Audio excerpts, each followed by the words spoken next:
바울이 갈라디아 지역에 복음을 전했을 때 그의 건강 상태가 그리 좋지 않았던 것으로 보입니다. 우리가 알고 있듯이 바울은 자신의 몸의 가장 약한 부분을 육체의 가시, 사탄이 준 육체의 가시라고 표현을 하고 있습니다. 많은 사람들이 어떤 육체의 질병이 있는지를 명확하게 말하지는 못하지만은 그러나 가장 많은 이들이 추정하고 있는 것은 안질이 아닐까. 심각한 안질로 인하여서 보는 것이 그렇게 불편한 상태에 이르렀다라고 추정을 합니다. 충분히 가능한 일이지요. 육체의 가시로 언급된 바울의 약함이 때로는 복음을 전파하는데 걸림돌이 되었을 겁니다. 지금처럼 편안하게 차로 이동하는 것도 아니었고 또 누가 바울을 위하여 대신 이동 수단을 다 준비하는 것도 아니었지요. 그가 복음을 전했던 곳은 처음 가는 곳들이 많았습니다. 처음 만나는 이들이 많았습니다. 생소한 지역과 생소한 사람들이라고 하는 것은 일단은 삶의 방식이 다르고요. 사고의 틀이 무척 다른 사람들, 문화가 다르다는 것이 바로 그런 거거든요. 요즘은 많이 좋아졌습니다만은 외국인이 한국에 들어와서 살기가 참 어려운 나라 중에 하나가 우리나라에서 사는 외국인일 것입니다. 왜냐하면은 우리는 한 민족을 강조하다 보니 우리랑 다른 이들을 관용을 베풀고 품어주는 것이 조금은 어색하고 힘들었던 시대가 있었지요. 지금은 많이 달라졌다라고 할 수 있습니다. 하물며 바울이 전하는 복음은 이방인들에게는 처음 듣는 얘기였습니다. 바울이 전파하는 예수 그리스도의 복음은 그들에게는 어떤 비슷한 것도 접하지 못했던 너무나도 새로운 내용이었기 때문에 참 힘들고 어려운 상황이었을 겁니다. 게다가 바울이 육체의 질병으로 인해서 그가 사역을 하는데 얼마나 불편하고 걸림이 되었을까요? 근데 바울은 놀랍게도 여러분 자신에게 있는 육체의 가시라고 일컫는 이 약함을 하나님께서 그를 자만하지 않게 만드는 수단으로 이해를 했던 것이지요. 해석이 참으로 중요합니다. 우리의 삶 가운데 일어나는 모든 일들을 어떻게 이해하고 해석하느냐에 따라서 하나님의 뜻을 밝히 알 수도 있고 또는 그것이 불평과 불편함의 이유가 될 수 있다라는 것이지요. 모든 것이 편안하고 모든 것이 건강하고 모든 일이 형통하게 되면은 사역을 하는데 무슨 어려움이 있겠습니까? 반대로 하는 족족 힘들고 걸림이 생기고 어려움이 있으면은 사람들은 이건 하나님이 원치 않는 게 아닐까? 하나님이 이걸 기뻐하지 않으신 것 같은데 그런 생각을 할 수 있다라는 거죠. 근데 바울은 자신의 몸에 생기는 육체의 가시를 다른 각도로 해석을 했던 겁니다. 자만하지 않게 하려고 하나님이 주신 수단이요 도구라고. 성도 여러분, 내 인생에 일어나는 수많은 일들, 수많은 사건들을 보면서 어떠한 마음과 생각으로 해석을 하는가? 그 해석이 하나님의 뜻을 이루는데 동력이 될 수가 있고요. 또는 자신의 약함 때문에 주저앉을 수 있는 걸림돌이 될 수 있다는 것을 기억해야 할 것입니다. 이처럼 연약한 상태에서 갈라디아 지역에 복음을 전했던 바울이 큰 감동을 받았다고 합니다. 어떤 감동을 받았냐면요. 복음을 듣는 갈라디아 지역 사람들이 그들에게는 매우 생소한 내용이었는데 그들에게는 익숙하지 않은 바울이란 사람이 전하는 복음이었는데 그를 업신여기거나 배척하지 않았다는 겁니다. 오늘 성경에 보니 오히려 바울을 하나님의 천사처럼 맞이했고 그리스도를 영접하는 것처럼 대했다라고 말합니다. 14절 말씀을 우리 한 번 더 읽도록 하지요. 14절 같은 목소리로 읽습니다. 시작. 너희를 시험하는 것이 내 육체에 있으되 이것을 너희가 업신여기지도 아니하며 버리지도 아니하고 오직 나를 하나님의 천사와 같이 또는 그리스도 예수와 같이 영접하였더라. 여러분 하나님의 천사를 맞이한다면 어떤 모습으로 마음으로 그를 맞이할까요? 우리 주 예수 그리스도를 영접한다면 어떤 모습으로 그분을 영접할까요? 옛 어른들이 그런 얘기를 하신 적이 있지요. 반가운 손님이 오면은 버선발로 나간다고. 우리처럼 예의와 굉장히 체면을 중시하는 문화에서는 어디를 가까운 데 가더라도 제대로 옷을 입고 신발 제대로 신고 가지 않습니까? 그런데 얼마나 반가웠으면 신발을 신지 않고 그를 맞이하러 간다고 표현을 했을까요?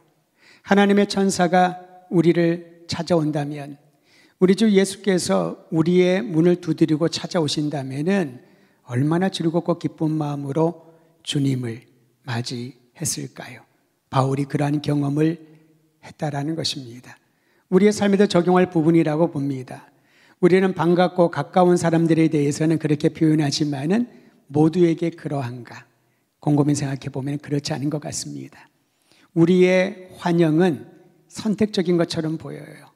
내가 좋아하고 나와 친밀한 사람에 대해서는 두 팔 벌려서 기쁨으로 맞이하지만 익숙하지 않고 생소한 이들에 대해서는 아무래도 조금의 거리를 두고 시간을 두지 않습니까? 복음을 전하는 바울에게 그에게 큰 감동을 주었던 것은 복음을 듣는 성도들이 갈라디아 지역에 있는 사람들이 그를 그렇게 따뜻하게 맞이해 준 것이 고맙고 감동을 가졌다라는 것입니다. 성도들과 이런 좋은 기억은 삶의 활력을 줍니다. 전 우리 더드림교회 성도들이 신앙생활의 중요한 요소 중에 하나가 교제 아니겠습니까? 이 교제라고 하는 것이 우리의 삶의 매 순간마다 신앙생활의 매 틈마다 채워지는 그런 기쁨과 활력이 되기를 간절히 소망합니다. 바울은 자신을 갈라디아 교회 성도들과 동일시할 정도로 매우 친밀한 관계에 있다라고 고백을 합니다. 다시 한번 우리가 12절 말씀을 제가 읽어드릴 텐데요. 오늘 본문의 첫 절입니다.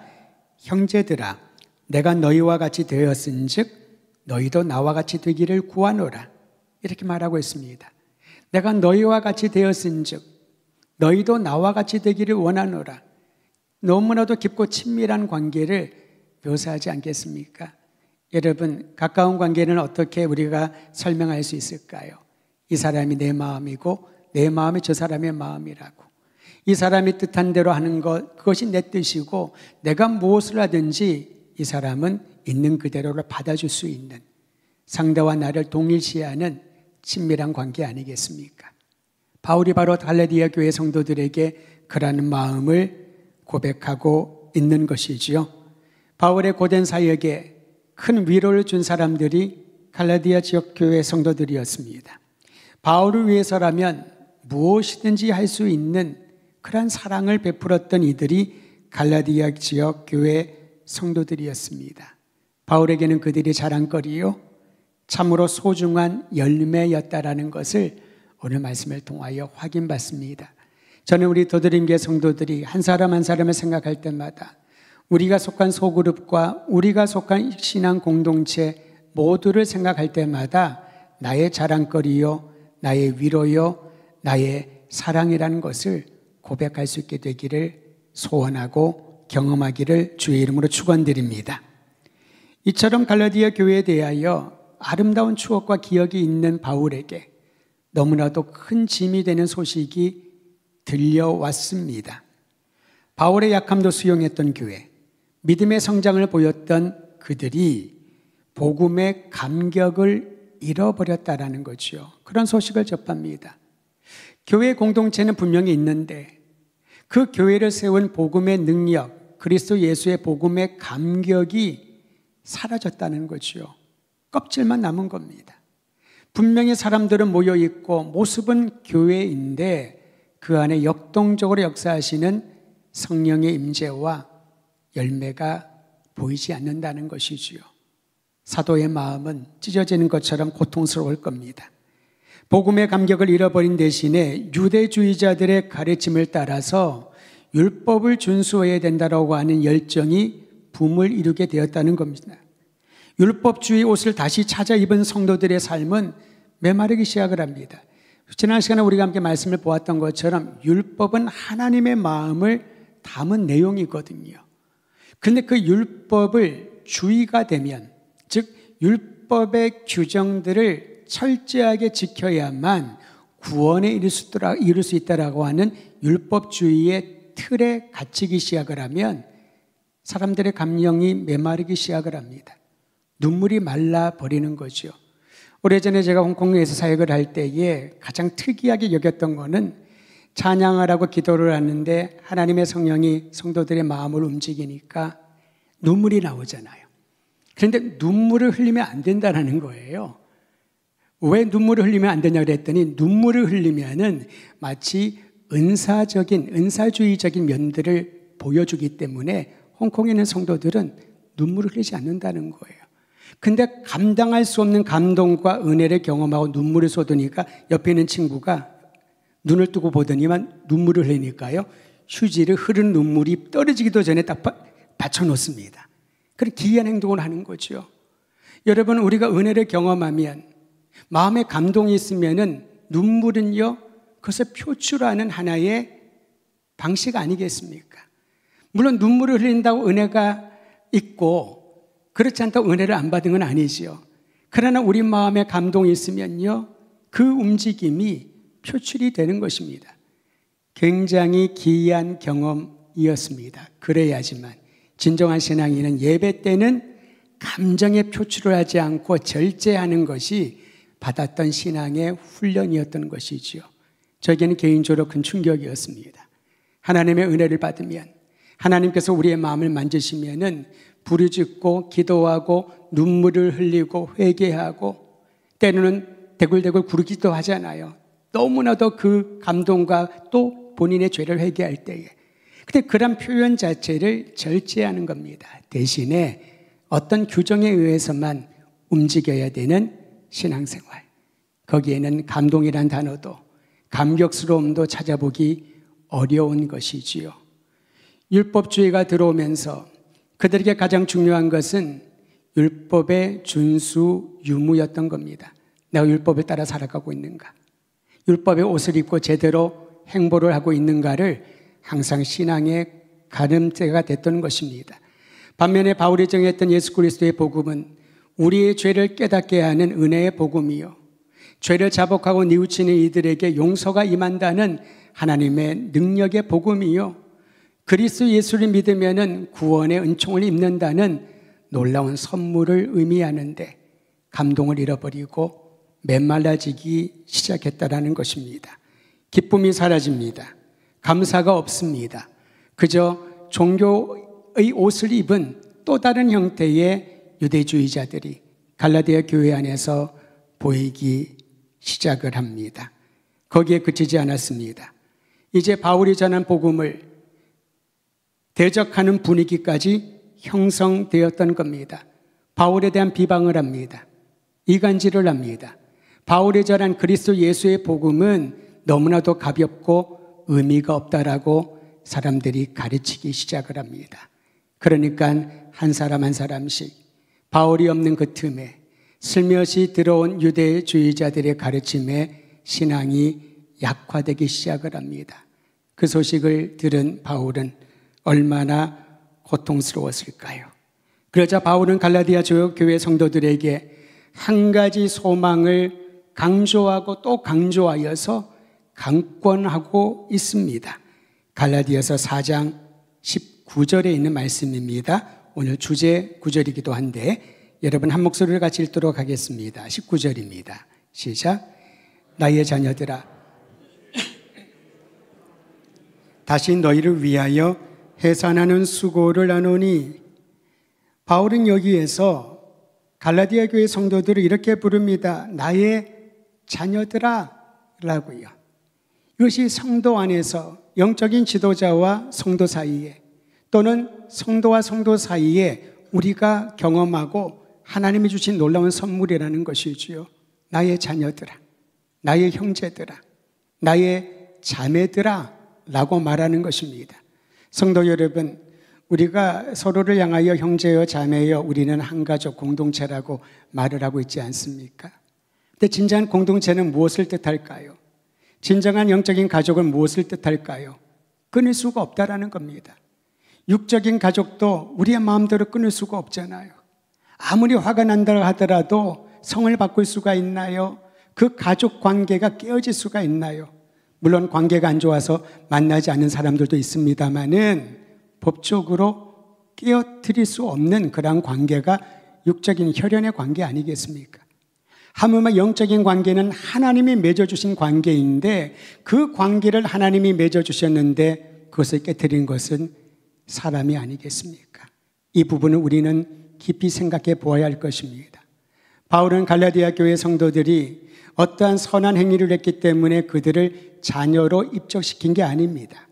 그리스도 예수 안에서 하나님이 맺어주신 가족이 되었기에 그들을 나의 자녀들아 라고 부를 수 있었던 것이지요. 저는 이런 아름다운 관계가 우리 더드림의 성도들을 통하여 주님 오시는 그날까지 우리 교회가 이 땅에 존재하는 동안에 서로를 믿음의 형제여 자매요, 믿음의 자녀들이여 믿음의 부모와 같은 아름다운 관계가 계속되기를 간절히 소망합니다. 나의 자녀들아 불렀던 바울은 갈라디아 교회 성도들에게 신앙의 목적을 가르쳐 줍니다. 그 신앙의 목적은 오늘날 우리에게도 동일하게 적용될 수 있습니다. 한번 따라 하시지요. 그리스도의 형상을 이루자. 그리스도의 형상을 이루는 것, 즉 그리스도를 닮아가는 것을 신앙의 목적으로 삼으라라는 겁니다. 율법의 요구를 수행하는 것이 신앙의 목적이 아니라는 거지요. 다른 어떤 외적인 것에 대한 관심도 신앙의 목적이 될 수 없다라는 겁니다. 성도 여러분, 지난번에 한번 말씀드린 기억이 나는데요. 호감도에 대하여 어떤 한 단체에서 종교가 없는 사람들에게 여러 종교에 대한 호감도를 순위를 매겨보라 그랬더니 기독교가 공동 4위였습니다. 기억하시죠? 그 공동 4위에 올랐던 또 다른 종교가 뭐였냐면은 천도교라고 하는 그런 종교였다는 거죠. 사실 천도교인들을 만날 기회가 별로 없습니다. 그런데 종교가 없는 사람들에게 종교에 대한 호감도를 얘기했더니 우리는 기독교인들이 우리나라 20%에 가깝다라고 그 숫자를 세고 있을 때에 정작 복음을 들어야 될, 복음에 대하여 거부한 사람들의 관심에는 기독교의 복음과 교회의 자리는 너무나도 미미한 상태에 있다라는 것입니다. 이 리포트는 2주 전에 나왔던 리포트니까 가장 최근이라고 할 수가 있겠죠. 우리가 교세를 얘기를 하고 또 많은 그리스도인들이 이 땅에 살고 있고 수많은 선교사를 파송했다라고 하는 그 숫자에 큰 자랑거리와 의미를 부여할 때에 정작 이 땅에 살고 있는 우리의 민족, 복음을 들어야 될 수많은 사람들은 서서히, 아니 더 멀리 신앙으로부터 떨어져 나가는 것을 보게 됩니다. 듣지 않겠다라고 단절해버리면, 보지 않겠다라고 등을 돌려버리면 어떻게 복음을 전할 수 있을까요? 어떻게 우리가 그들에게 접촉하고 예수 그리스도의 생명의 능력을 전달할 수 있을까요? 오늘 신앙의 목적을 다시 한번 살펴보아야 할 것입니다. 바울은 우리에게 도전합니다. 그리스도의 형상을 이루기까지, 그리스도의 형상을 닮아가는 것이 바로 우리 신앙의 목적이요, 매 순간마다 자신을 바라보고 주님 앞에 서 있을 때에 내가 예수님을 닮아가고 있는지, 그분의 마음을, 그분의 생각을, 예수님이 정말 기뻐하시는 그 일을 행하고 있는지 각 개인이 또 우리 신앙 공동체가 살펴보아야 할 것입니다. 그리스도의 형상을 이루기까지 바울은 이렇게 말합니다. 다시 너희를 위하여 해산하는 수고를 하노니. 바울은 남자잖아요. 해산의 경험이 없습니다. 그렇다고 여러분 해산의 그 고통이 얼마나 괴로운지를 모르지는 않겠지요. 한 생명을 이 땅에 태어나게 하기 위하여 얼마나 고통스러운 과정을 거쳐야 됩니까? 요즘 같아서는 여러분 그래도 산부인과나 그걸 돕는 사람들이나 있지, 1세기에 아이를 낳다가 엄마가 생명을 잃는 경우들도 허다했을 것입니다. 여러 가지 환경적으로 열악한 순간 한번 아이를 낳으면 다시는 아이를 안 낳고 싶다라고 생각할 그 시대적 배경에서 바울은 이렇게 말합니다. 그리스도의 형상을 이루기까지, 성도들이 그리스도의 형상을 닮아가기까지 나는 반복하여 해산하는, 출산하는 그 아픔도 마다하지 않겠다. 최고의 고통까지도 감수하겠다라고 그는 다짐하며 편지를 썼던 것입니다. 그리스도의 형상을 닮아간다는 것은요, 외적이고 일시적인 모습이 아닙니다. 내적이고 실제적인 것입니다. 총체적인 변화를 말하는 것이지요. 총체적인 변화는 무엇입니까? 매 순간마다 점검하지 않으면 우리의 본성은 죄악된 본성을 따라갑니다. 예를 들면은 이기적인 것. 이기적인 것은 나쁘다고 말할 수는 없습니다. 그게 우리의 본성이니까요. 나를 생각을 합니다. 나와 관련된 사람들 생각을 합니다. 여러분, 팔은 안으로 굽는다고 하지요. 왜 그런 비유를 했을까요? 팔을 밖으로 하게 되면은 아픕니다. 관절이 꺾이게 되는 거지요. 불가능합니다.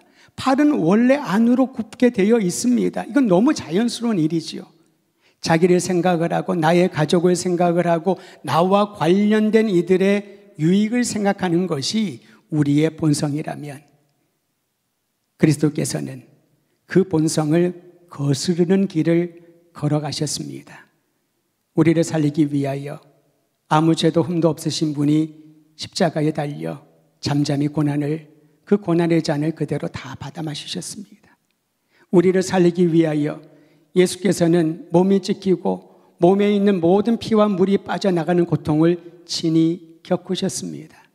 우리의 영혼을 하나님의 자녀로 삼아주시기 위하여 예수께서는 하나님으로부터 버림받는 것 같은 그 외롭고 고통스러운 경험을 직접 십자가에서 감당하셨습니다. 그러므로 우리에게는 그리스도께서 가신 세상을 거슬러 올라가는 그 길을 따르는 것, 이것이 바로 그리스도의 형상을 닮아가고 그리스도의 삶을 닮아가는 모습이라고 할 수 있습니다. 과거 영성가들은 그리스도의 형상을 닮아가는 것을 그리스도와 합일하는 것으로 표현을 했습니다.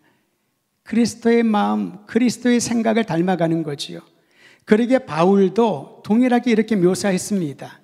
영성가들이 이전에 서신서를 썼던 바울은요, 그리스도의 마음 또는 그리스도의 심장을 갖는 것으로 묘사를 했던 것이지요. 고린도전서 2장 16절, 누가 주의 마음을 알아서 주를 가르치겠느냐? 그러나 우리는 그리스도의 마음을 가졌느니라. 이게 바로 그리스도의 형상을 닮아가는 증거라는 거죠. 성도 여러분, 나는 그리스도의 지금 마음을 가지고 사는가? 나는 그리스도의 마음을 가지고 예배를 드리는가? 나는 그리스도의 마음을 가지고 주어진 사명과 역할을 감당하고 있는가? 또한 빌립보서 1장 8절에 보면 바울은 이렇게 말합니다. 내가 예수 그리스도의 심장으로 너희 무리를 얼마나 사모하는지 하나님이 내 증인이니라. 우리는 누군가를 사랑할 때에 그 사랑은 굉장히 조건적이지요. 내 상태가 좋아야 사랑을 합니다. 내가 사랑할 만한 힘이 있어야 사랑을 하지요. 나도 힘들고 나도 지금 다 메말라 있는데 누구를 사랑하겠습니까? 그런데 바울은요, 감옥에 갇혀 있으면서도 빌립보에 있는 성도들의 생각을 하면서 내가 그리스도의 심장으로, 심장은 무엇입니까?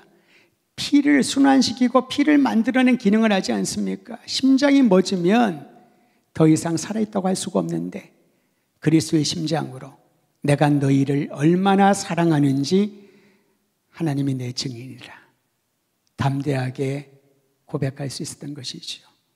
이 편지를 받아본 빌립보 교회 성도들은 얼마나 감동했을까요? 사도가 우리를 위하여 이렇게 기도하고 사랑하고 있구나. 비록 지금은 만날 수 없고 서로에 대한 소식을 정확하게 전달할 수 없지만은 사도 바울이 교회를 위하여 우리 빌립보 교회 성도들을 위하여 이렇게 뜨겁게 사랑하고 있구나. 그리스도의 마음을 갖고 그리스도의 심장으로 이식되는 것이 바로 예수 그리스도의 형상을 닮아가는 삶이라는 것이죠. 오늘 밤에 이 기도 제목을 우리가 마음에 품기를 바랍니다. 주님, 내 심장을 그리스도의 심장으로 바꾸어 주시고 내 마음을 그리스도의 뜻과 그리스도의 마음을 알게 해주시고 나의 모든 인생을 주님께서 원하시는 곳에 초점을 맞추게 하여 주시옵소서. 토마스 아킨핀스라고 하는 14세기 수도자가 있습니다. 저는 우리 장로님 두 분과 함께 이 책을 읽고 공부했던 적도 있는데요. 거기에 몇 가지 챕터가 있는데 그 중에 두 번째 보면은 이런 항목이 있습니다. 내면 생활에 유익한 권면이라고 하는 그러한 큰 소제목이 있고요. 그 안에 몇 가지 항목들이 나옵니다. 내면 생활에 유익한 권면. 다른 말로 말하면은 그리스도를 본받는데 우리의 내면을 어떻게 다루고 훈련하고 어떻게 하나님 앞에 드려야 되는가, 그런 내용들이 기록되어 있습니다. 제목만 몇 가지 여러분이 소개를 합니다. 내면을 가꾸는 지혜를 얻으라. 내면을 가꾸는 일에 모든 지혜를 쏟으라는 거죠. 겸손과 평화와 순수하고 단순한 의도를 계속해서 훈련하여라. 선한 양심의 기쁨을 경험하여라. 하나님과 친밀함을 쌓아라. 은혜에 감사하여라. 거룩한 십자가의 길을 걸어가기를 훈련하고 또 훈련하여라. 사순절을 보내면서 우리는 그리스도의 십자가의 길을 묵상하고 그 길을 뒤따르고 싶다라고 고백을 합니다. 근데 여러분, 십자가의 그 길은요, 우리가 생각하는 것처럼 그저 자갈밭 정도가 아닙니다. 십자가의 길이라고 하는 것은 예수님처럼 골고다의 십자가에 달리는 길이요, 예수님처럼 조롱당하고 침뱉임당하고 사람들의 그 숱한 모욕을 한 몸으로 감수해야 되는 그 길이 십자가의 길이지요. 여러분, 지렁이도 밟으면 꿈틀거린다고 하잖아요. 엄청난 모욕을 받으면은 아무리 힘없고 연약한 사람이라도 무엇인가 반응을 하게 되어 있습니다. 그럼 예수님을 뒤따르는 길은 그것조차 하지 아니하는, 왜냐하면 그 길을 통하여 하나님의 영생에 이르는 구원의 능력이 나타나기 때문에 이것이 바로 주님을 닮아가는 길이라고 할 수가 있습니다. 한국교회가 하나님의 큰 은혜로 부흥을 경험했습니다. 1884년에 알렌이 들어오고 85년에 언더우드와 아펜젤러가 부활절 새벽에 인천항으로 들어왔을 때 하나님의 복음의 능력이 이 한반도에 비치는 그 놀라운 출발을 하였었습니다. 짧은 기간에 수많은 사람들이 예수를 구주로 영접을 하고, 우리가 일제강점기에 있을 때에 대한의 독립을 외쳤던 1919년의 3월 1일에 주된 주체가 되었던 이들이 전국에 있는 교회들이었습니다. 청년 신앙인들이었습니다.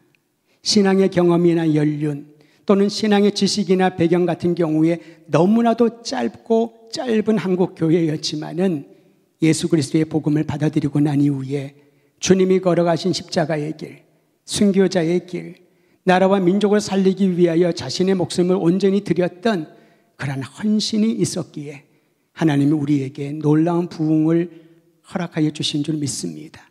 오늘 이 시대를 살아가는 우리들에게 그리스도의 형상을 닮아가는 것이 참으로 진지하고 이 민족을 다시 희망을 심어줄 수 있는 유일한 하나님의 선물인 줄을 알고, 오늘 이 말씀을 따라 우리도 그리스도의 형상을 닮아가는 놀라운 은혜가 있기를 간절히 소망합니다. 주님이신 그리스도의 마음을 알고 그분의 뜻에 발맞추어 걸어가고자 하는 사람들, 우리의 생각의 주파수를 그리스도께 맞추고 주님이 원하시는 일을 행하고자 하는 열망이 있는 사람들, 그리스도의 말씀이 내 삶 속에 들어와 그 말씀이 내 인생을 변화시키고 나에게 에너지가 되는 힘이 되어주는 그러한 기대감을 가지고 사는 사람들, 그러한 이들이 있는 곳에 그러한 교회를 통하여 하나님의 위대한 일들이 일어나게 될 것입니다. 여러분, 그러한 기도의 제목을 가지고 오늘도 주님과 함께 동행하면서 이 찬송가의 가사를 기억하며 하나님 앞에 찬양했으면 좋겠습니다. 찬송가 452장에 보면 내 모든 소원 기도의 제목 예수님 닮기 원합니다. 여러분, 우리의 기도의 제목이 참 많이 있지요. 그 많은 기도의 제목, 아버지 앞에 구하는 것, 자녀된 우리의 특권입니다. 두려워하지 말고 큰 거 작은 거 모든 소원을 하나님 앞에 아뢰어야 됩니다. 그런데 이 모든 기도의 제목 중에서 가장 으뜸이 되고 지속적으로 기도해야 될 것은 예수님 닮기를 원합니다. 예수님의 형상을 이루어 가기를 원합니다. 예수님의 마음, 예수님의 심장, 예수님의 뜻을 따라 살아가기를 원합니다.